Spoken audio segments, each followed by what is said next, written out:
Eu sou o J. Bressan, estou aqui mais uma vez no estúdio Gravatinha Produções para apresentar o segundo @BressanCast.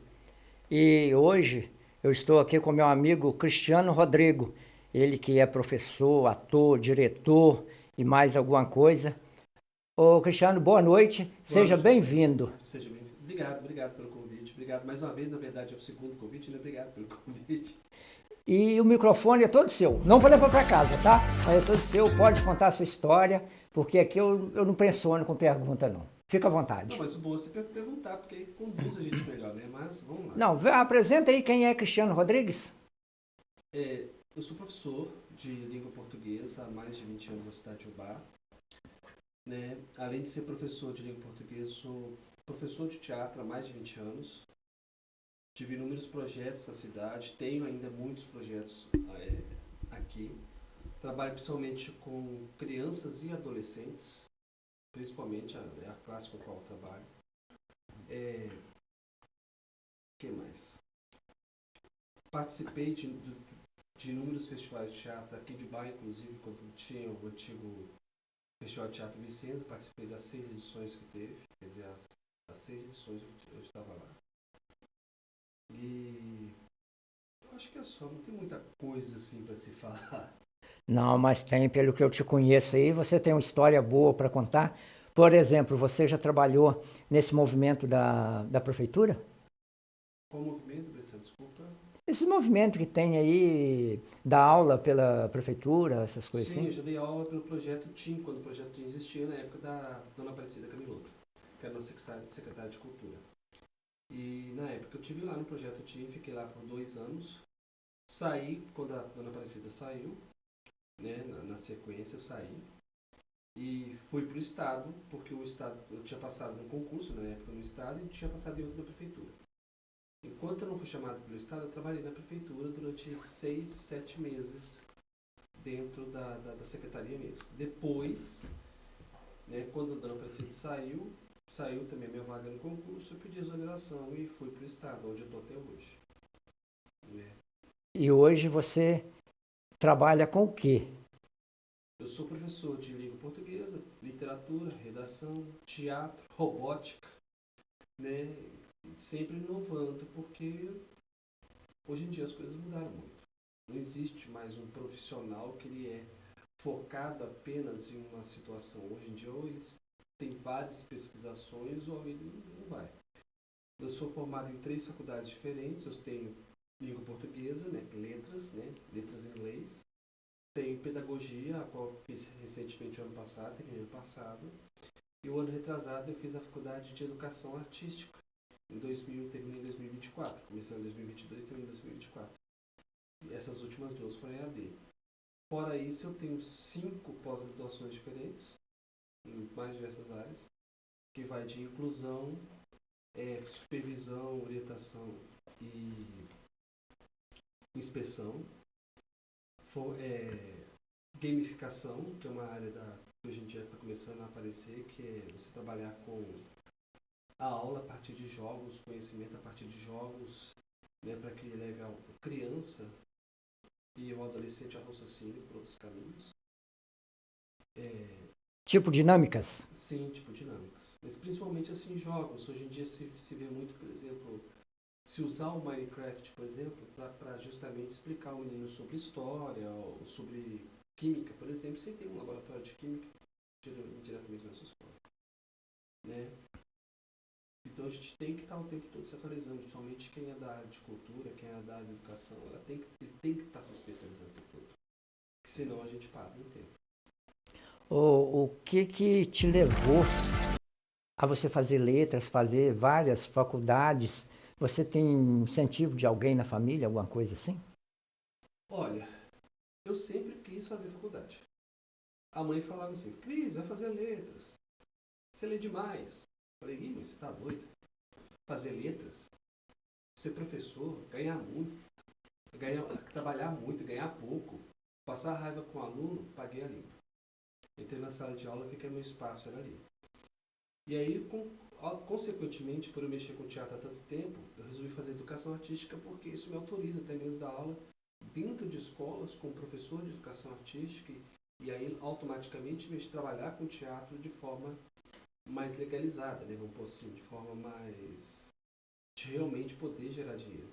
E a pedagogia, ela é base para a gente poder ter uma didática, uma forma de se trabalhar com os jovens e adolescentes, né? Não só eles, mas principalmente, de você saber como trabalhar com esse jovem, como transformar a vida dele, como que a educação é importante, né? Lógico que tudo isso exige muita leitura, muito estudo, muito conhecimento. Então as pessoas vêm e falam assim, mas como? Eu estou sempre correndo atrás, mesmo que a pessoa fale assim, você não tem tempo para nada, sempre tem tempo para o que você precisa. Não existe isso de que você não tem tempo. Você você transforma a sua vida porque você tem que arrumar um tempo que você precisa. Entendeu? E não só o que você precisa. Tem uma frase que eu gosto muito que fala que as pessoas mais ocupadas que eu conheci tinham tempo para tudo. Porque realmente a pessoa que ela se preocupa em evoluir, em crescer, ela não fica perdendo tempo cuidando da vida dos outros, ela cuida da própria. E aí ela se transforma, ela evolui. E as pessoas hoje em dia elas perdem muito tempo cuidando da vida dos outros. É verdade. Em vez de cuidar da própria. Né? Fica lá stalkeando o outro que está mexendo no Instagram, o outro que está mexendo fazendo o que sei o que no TikTok. Cara, deixa ele ser feliz, vai cuidar da sua vida. E aí, logicamente, para esse incentivo, né? A mãe sempre falou muito para eu estudar, então eu estudei. Lógico que com o tempo não foi só letras, foi porque ela falou, mas com o tempo eu vi que o conhecimento ele realmente transforma, ele modifica a vida das pessoas. E se ele pode modificar a vida das pessoas, também tem que modificar a minha. E você hoje trabalha no estado ou no município? No município eu não trabalho. Eu trabalho hoje no estado, né? Eu estou no Polivalente já faz 6 anos. Porque o outro concurso que eu estava nele, eu exonerei devido à carga horária que está ficando muito pesada, a quantidade de aulas. E estou na privada, que é o SESI. O SESI já faz 12 anos de casa. Muito tempo. Lá você é professor de? Lá eu sou professor. Esse ano eu serei professor de língua portuguesa, produção textual, literatura e artes. Você então palpa toda a obra dentro de uma escola? Eu tento ser o suficiente para... Que nem eu falei, né? Hoje em dia não existe um profissional que ele é focado em uma coisa só. Ele tem que saber de tudo um pouquinho. Ele pode não saber tudo, mas ele tem que saber de tudo um pouquinho, ter noção pelo menos do que as pessoas estão falando. E isso não acontece. As pessoas elas acham que a partir do momento que elas têm um diploma, elas não têm que estudar, não têm que conhecer mais, não têm que crescer. E é uma coisa que eu ando brigando muito com os meus alunos, que eles acham que conhecimento é nota. Não é nota. O que você faz? Vamos supor o seguinte, você estudou lá na primeira série, Bressan. Aí você fechou lá português na primeira série. Vai trocar um pneu. Usa a nota para trocar um pneu, vai lá. O que eu falo com o pessoal, hoje em dia, nem com as minhas sobrinhas, meus sobrinhos, eu falo assim, estuda, senão vai virar pedreiro. Mas até o pedreiro tem que ter um conhecimento. E o que está acontecendo? As pessoas estão achando que tudo é nota. Não é nota, é conhecimento. Ou você sabe fazer ou você não sabe. É verdade. E aí o conhecimento eles deixam no segundo plano. A gente viu recentemente, não sei se você está acompanhando os noticiários, que 100 faculdades no Brasil, de medicina, 30% das faculdades no total, elas estão com a nota 1 e 2 no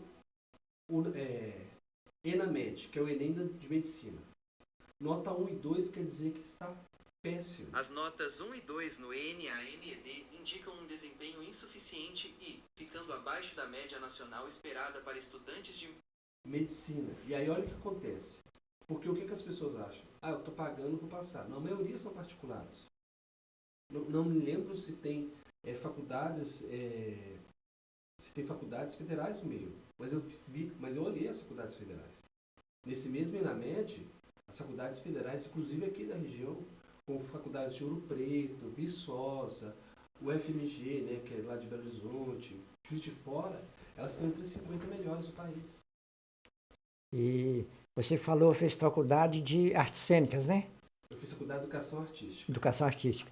E você pode falar para o nosso espectador o que é isto, o que vem a ser?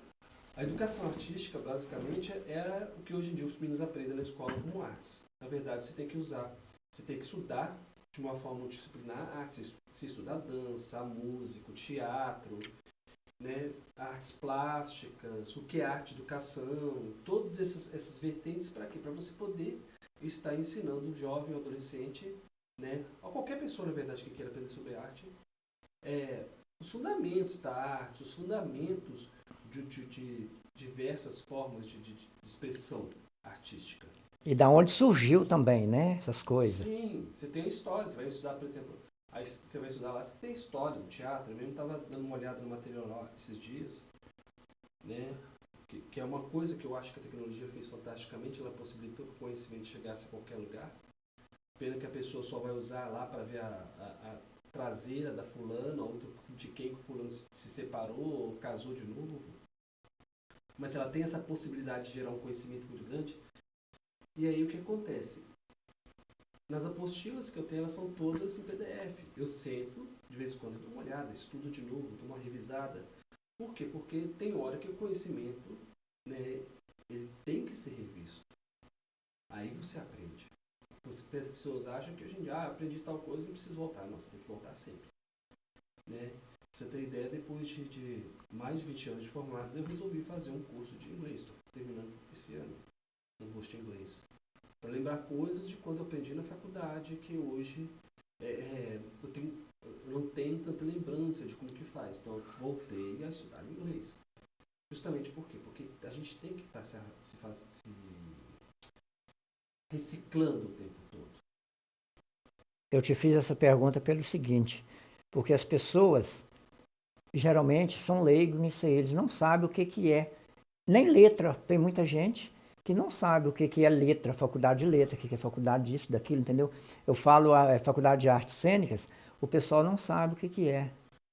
Mas o que acontece, Alessandro? E aí justamente o que eu estava te falando antes da entrevista começar.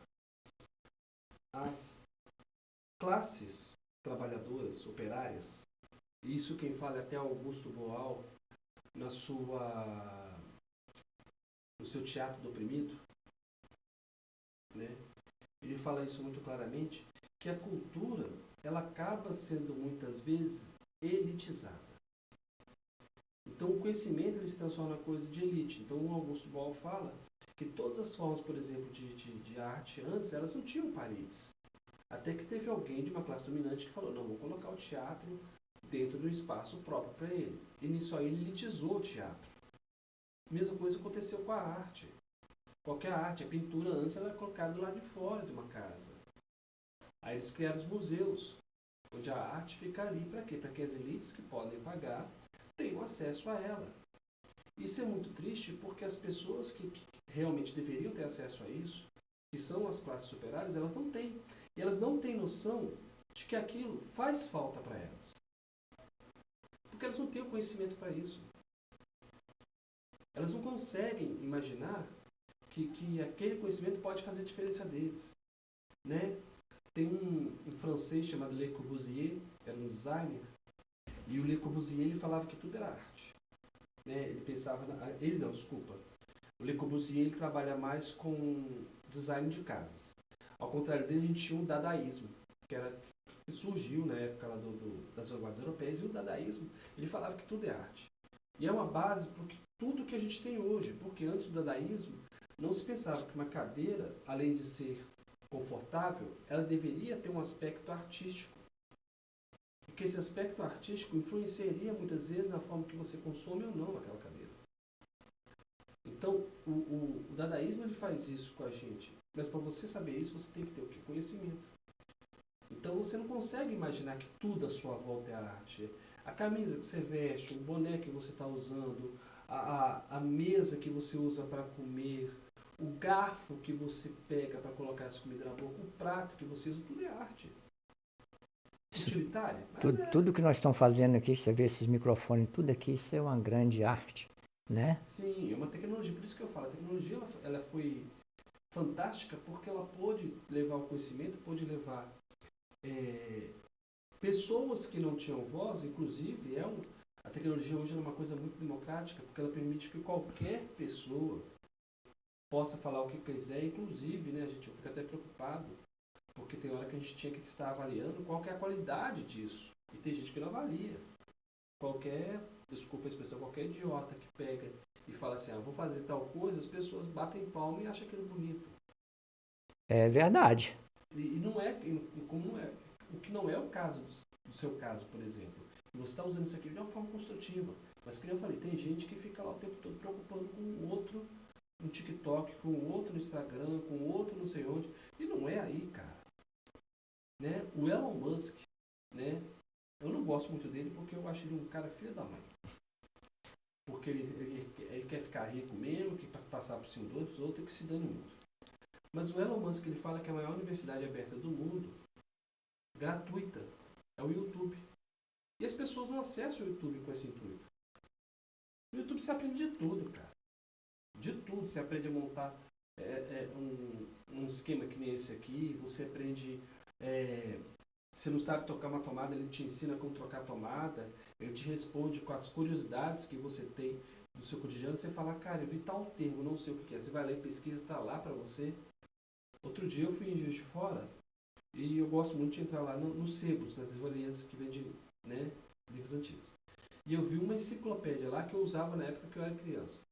Eu quase comprei, por causa de mais de nostalgia do que realmente de utilidade. Porque tudo que tem ali hoje em dia você encontra na internet. Você digitou no Google, você acha. Hoje em dia é o contrário. A gente não tem... O conhecimento ele está ali inserido. A gente tem que questionar qual conhecimento ali é válido para a minha vida e que funciona mesmo. Para você ter ideia, em pleno século XXI, a gente ter gente que acredita que a Terra é plana é um cúmulo absurdo, né? É igual eu sempre falo, o pessoal, se usasse a internet para o bem, seria muito melhor esse nosso país, mas tem gente que só usa para, igual você falou, para sair falando, prestando atenção na vida do outro e questionando as pessoas, entendeu? Porque nós estamos falando aqui, mas amanhã vai ter pessoas que vão questionar nós, entendeu? Mas igual você falou, eu estou fazendo para o bem e você está aqui para o bem também, entendeu? E aí, o que acontece? É muito relativo isso, porque a gente percebe, e a pessoa muitas vezes acredita aquilo piamente.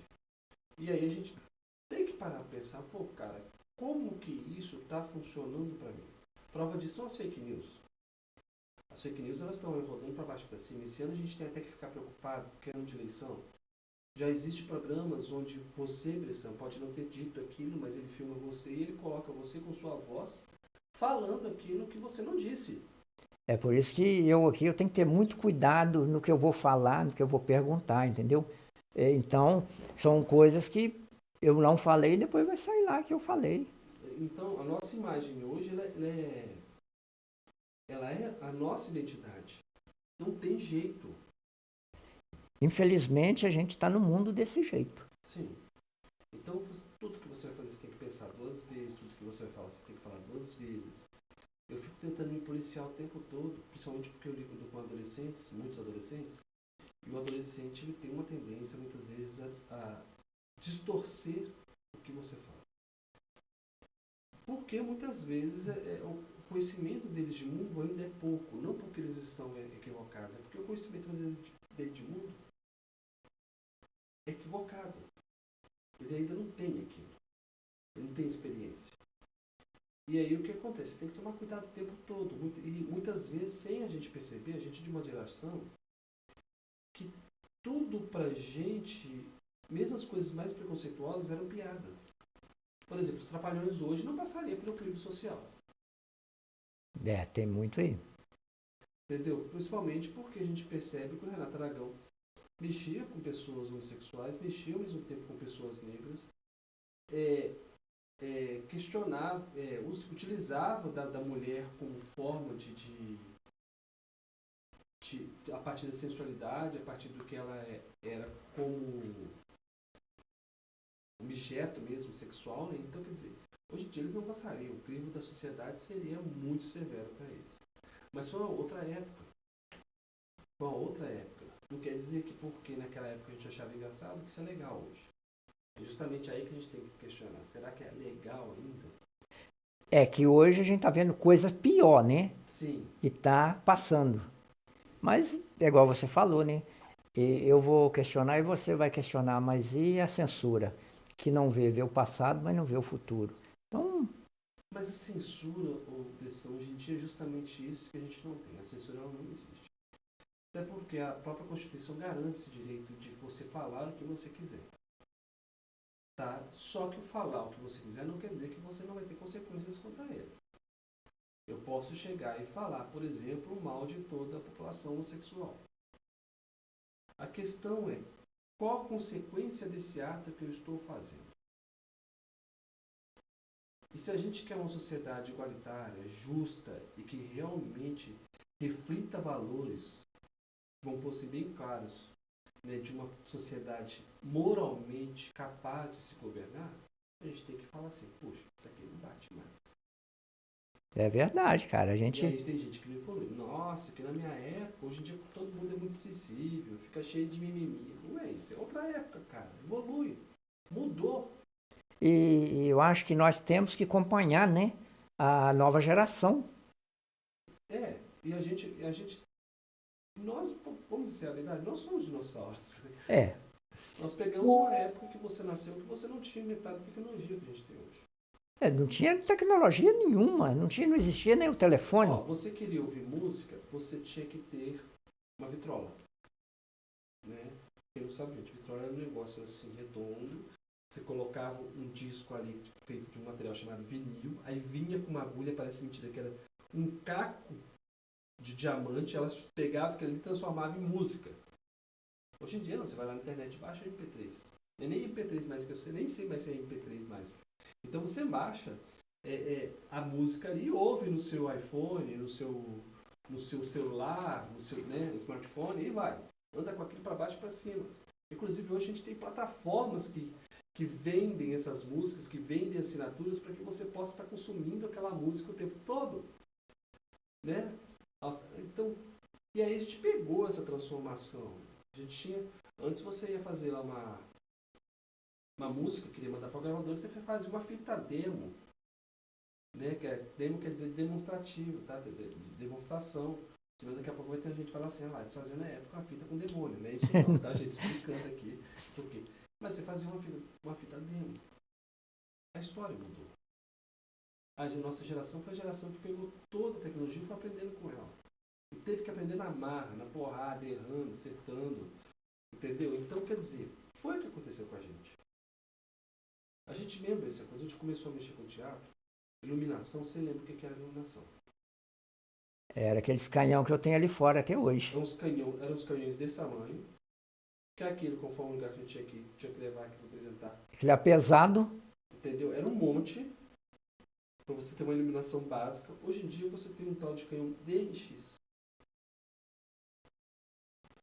DMX se você souber operar ele, você faz 512 cores diferentes num DMX. A gente, para fazer a cor, tinha que colocar gelatina amarela, gelatina vermelha, gelatina azul, né, na frente do canhão de luz. Aquela gelatina só durava aquela apresentação porque ela queimava. E hoje em dia é fácil. Hoje em dia, com uma câmera dessa aqui, tá igual ali o nosso cinegrafista lá, com uma câmera dessa aqui, ele consegue fazer 3. Entendeu? Naquele tempo não, a gente tinha que trocar. Então são coisas que muito modernas hoje em dia. Mas agora vamos mudar de assunto. Vamos contar lá do seu começo do teatro. Por que você começou no teatro? Você tem alguém na família que é artista, alguma coisa assim? Eu lembro de você lá no... Estava começando no Padre Joãozinho, eu já andava por esse mundo inteiro aqui. Bressan, eu comecei com teatro lá em São Paulo quando eu tinha 12 anos. Lá a gente fazia aquele teatro de escola. Apresentava peça, cobrava, e a gente, qualquer dia, a gente ia viajar, fazer uma coisa. Quem fazia isso, quem coordenava, era a bibliotecária da escola, inclusive. Quando eu cheguei aqui no bar, quando eu comecei a fazer letras, eu me envolvi assim. Eu tive contato com o Helder Carneiro. O Helder Carneiro e o Giovanni Gori. Tive contato com os dois. A partir disso aí, né, eu comecei a ter um conhecimento básico de teatro. E com o tempo, eu tive a oportunidade de iniciar no Padre Joãozinho. Eu fiquei um bom tempo lá, a gente apresentou diversas peças, inclusive a gente participou Com eles eu participei do 3º até o 6º Festival de Teatro. 6º. Então a gente tem teve essa história. Com o tempo, lógico, né, o Padre Joãozinho, cada um foi seguindo o seu caminho. Eu fiz outros trabalhos e outros projetos, geralmente voltados para dentro da escola. Por exemplo, o grupo de teatro Impactos, que foi uma escola que eu fiquei lá quase 10 anos, até ela ser vendida e virar o pilar. Né, o próprio senador Levindo Coelho, foi uma escola que eu tive lá 6 anos.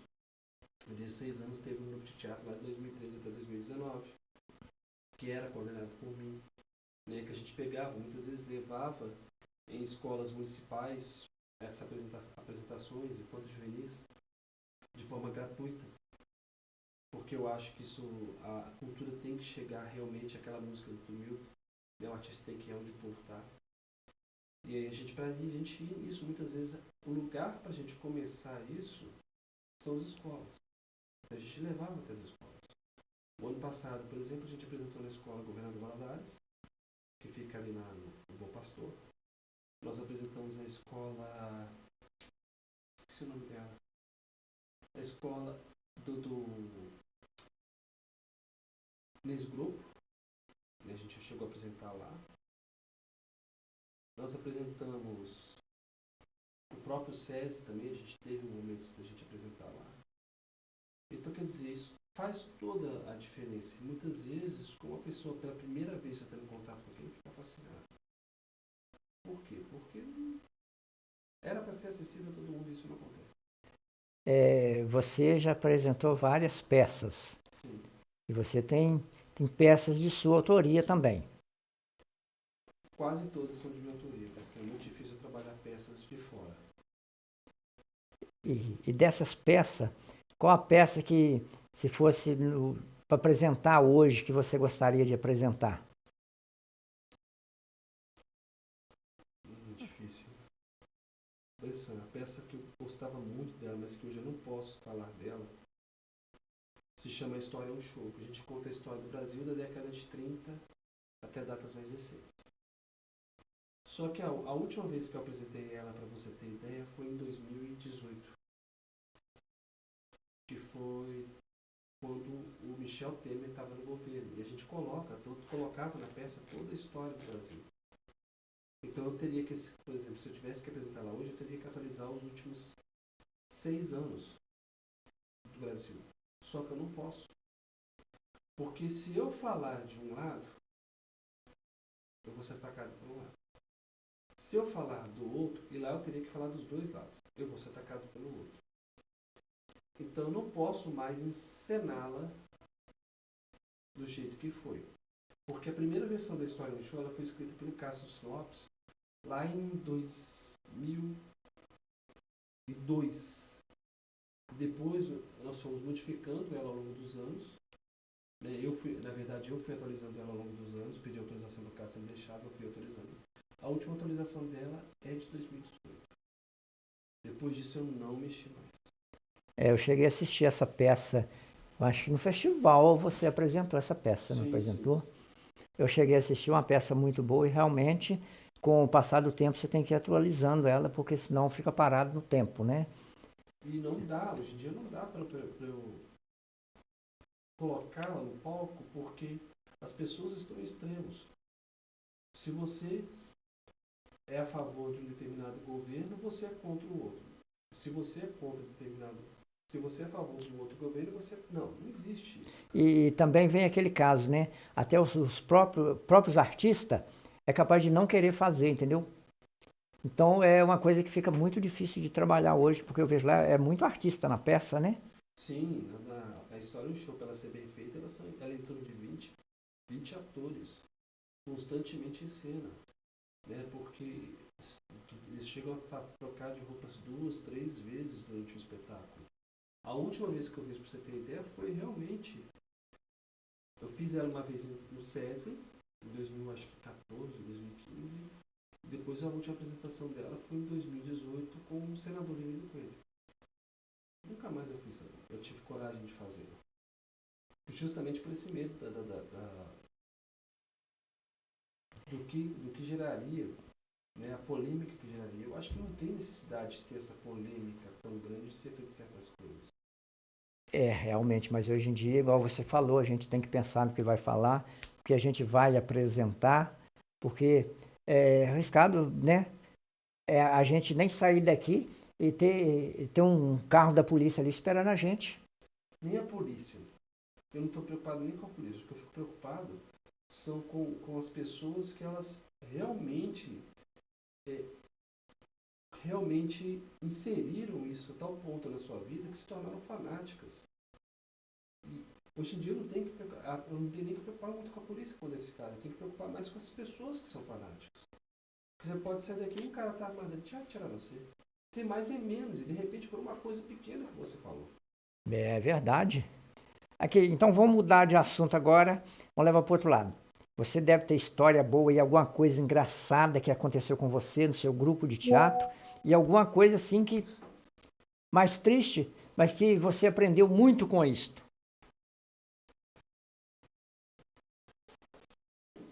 Sim, alguma coisa com algum ator, entendeu?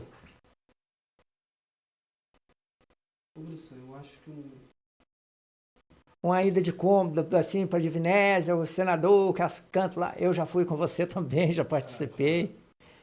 A gente... Histórias eu acho que engraçadas, a gente teve várias. Por exemplo, uma vez eu estava fazendo uma Alta Compadecida, a gente apresentou, até conto isso, acho engraçado, a gente apresentou 3 vezes o Alta Compadecida a gente apresentou, na verdade, era 6 vezes a gente apresentava, era 3 finais de semana. E na terceira apresentação, na quarta apresentação, o cenário cai. Ele não tinha caído antes, ele caiu justamente daquela vez. E aí acaba sendo engraçado. E eu achava engraçado porque, como as coisas são ao vivo, elas sempre tem uma falha que acontece. Isso é normal acontecer. É sempre? Não, não é sempre, mas pode acontecer.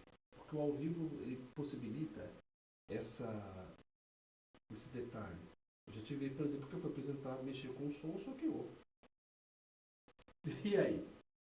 Se viramos sem som. Ó, a lâmpada lá, que é aquela época das lâmpadas que queimavam, né?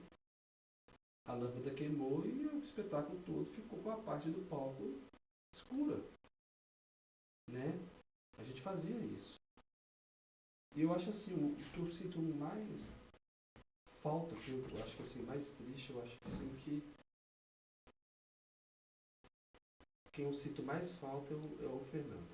Eu acho que é a coisa mais triste do teatro, que eu acho pra gente, eu sinto muita falta dele. O Fernando é um irmão que não tem explicação. Então eu sinto muita falta dele. Mesmo que a gente não fale, mesmo que eu não deixo as pessoas falarem perto, minha mãe sempre lembra do nome de tudo. Eu evito falar sobre, porque eu sinto muita falta dele. Eu acho que foi a coisa mais triste que a gente teve no teatro. Não, que você falou aí no Alto da Compadecida, a primeira pessoa que veio à minha mente foi ele. Porque ele fez uma versão lá com o pessoal do conservatório, né, de música. O Fernando também era um cara de inúmeras habilidades.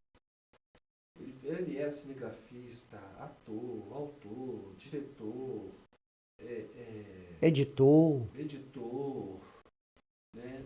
Era um cara fabuloso. Né? Então eu sinto muita falta dele, assim. Sei que tem certas coisas que hoje o Fernando puxaria minha orelha, com certeza. Né? O Fernando ele era a consciência da gente. Mas eu sinto falta daquele. Eu sinto a falta de eu acho que todos os artistas que trabalharam com o Fernando, igual eu trabalhei, você trabalhou, eu acho que todos que trabalhou com ele, sente falta dele, cara. Eu sinto muita falta dele. Entendeu? E não só o que nós estamos falando, às vezes eu estou ensaiando uma peça, eu também lembro dele, o Fernando que faria isso, fazia aquilo, entendeu? Então, quer dizer, a gente tem essa recordação. Muitas vezes eu pego um determinado texto, tem um texto que se chama Causa de Morte. O Fernando fazia o papel principal da peça. E eu não consegui mais, depois que ele se foi, eu não consegui mais fazer a peça. Ficou lá guardado. Ficou guardado para a eternidade. Talvez um dia eu tome coragem e faça de novo, mas eu não tive coragem de mexer mais. A peça que o Mais Ele escreveu também está aí parada, aquela da dengue, nunca mais eu Demonstra. fiz a peça, o Le Monstre, nunca mais. Até o figurino dele eu fui mexer, tem um monte de figurino ali que eu até tô doando, sabe? Eu falei assim, esse aqui não vai não. É o figurino dele, o mosquito. Então, ficou ali, cara. Então, e a vida é assim, cara, a gente vai vivendo, vai aprendendo e vão levando, né? Ô, Cristiano, o nosso tempo já deu meia hora, passou tão rápido o papo aqui. É, eu vou agradecer aqui, depois você dá as notícias finais, as suas palavras finais aqui, tá? Eu quero agradecer, primeiro, você, por ter aceitado esse convite mais uma vez para vir aqui no nosso humilde estúdio. E quero convidar você, ator, atriz, seja médico, enfermeiro, ou psicólogo, advogado, que tem uma história boa para contar, que vem aqui contar para a gente. Não só para mim, mas para o público que está assistindo, entendeu? E nós estamos aqui de porta aberta, gravando toda terça-feira, às 19 horas. E conto com a sua presença. Você é ator de qualquer área, músico, você seja bem-vindo. Estamos aqui de portas abertas. Vem tomar um cafezinho com a gente. E falar em cafezinho também, eu quero agradecer a Gi, que mandou um bolo ali para nós, ali, da padaria da Gi.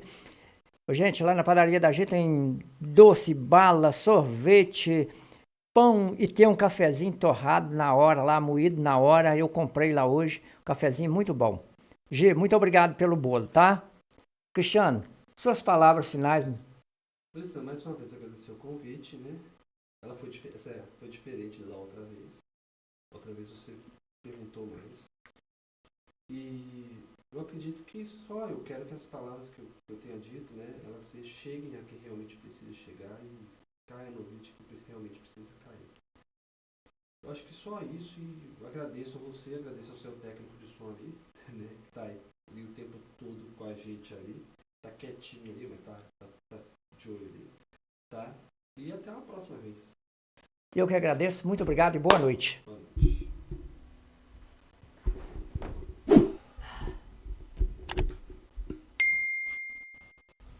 Porque eu falei assim, eu não vou fazer as mesmas perguntas e vou deixar para ele contar mais, entendeu? Para poder... Mas aí